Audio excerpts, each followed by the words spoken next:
connection to breaking the silence starts from the fact that, again, like many other Israelis, I served in the IDF.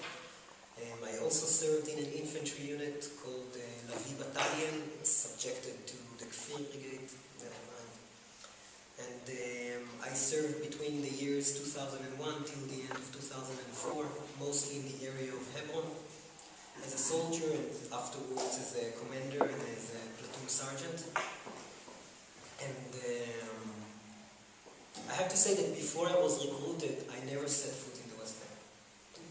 I grew up, I guess, in the typical liberal, left-wing Zionist family. I mean, going to the military was obvious in my family, like many other families. My grandfather was a combat soldier, my father was a combat soldier, my brother was a combat soldier in Lebanon, and I grew up on those stories from my brother, from my father.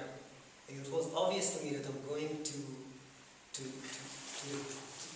the best unit that I could, because that would be the moral thing to do. This is my citizen duty, whatever. And again, I was recruited in 2001. Now, on the other hand, I never set foot in the West Bank, not me or not anybody in my family, because we had nothing to look there. I grew up in Haifa, like 2 hours away at least from the West Bank, and for us, everything that was happening, the conflict, was happening on the media.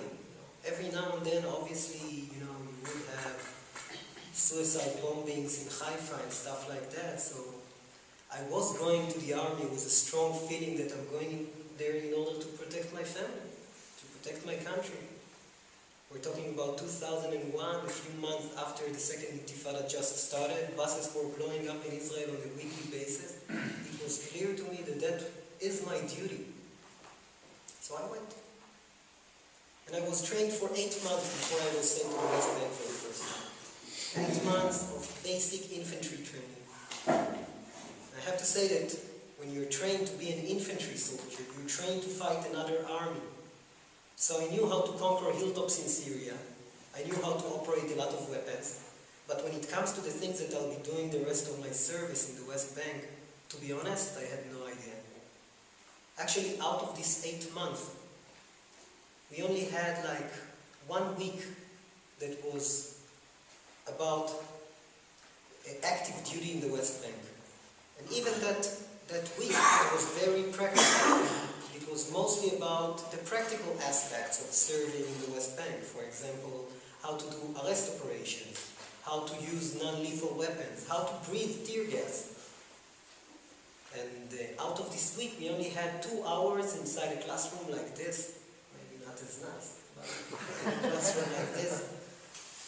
But it was a lesson about how to behave in a checkpoint. And even that, it wasn't from an ethical, moral point of view. It was from a very practical point of view. If you have a pregnant woman coming to your checkpoint, you need to get on the radio and ask for the officer. I don't know, something like that. So actually, after 8 months, I reached the West Bank for the first time, and still I didn't know how to behave and what's happening here. But to say that I didn't have any kind of ethical, moral preparation would be inaccurate. Because actually, 2 days after I was recruited, we had an opening speech with the commander of our company. And the idea of this speech was to get us all worked up on being combat soldiers. We were freshly out of high school, children basically, and we need to be soldiers now. So he stood there and gave this speech, and at some point he told us that we should know that there is no better feeling than killing a terrorist. And in order to emphasize this, he passed around the company pictures of dead Palestinians that his former unit killed in an attempt, I guess, to show us how cruel it is. And it worked, to be honest. Again, we were 18. I never saw dead bodies before that, maybe in Hollywood movies and computer games. And here I have somebody, and not just somebody, I have the authority here telling me that this is what I'm trained to do, this is what I need to want, not just do.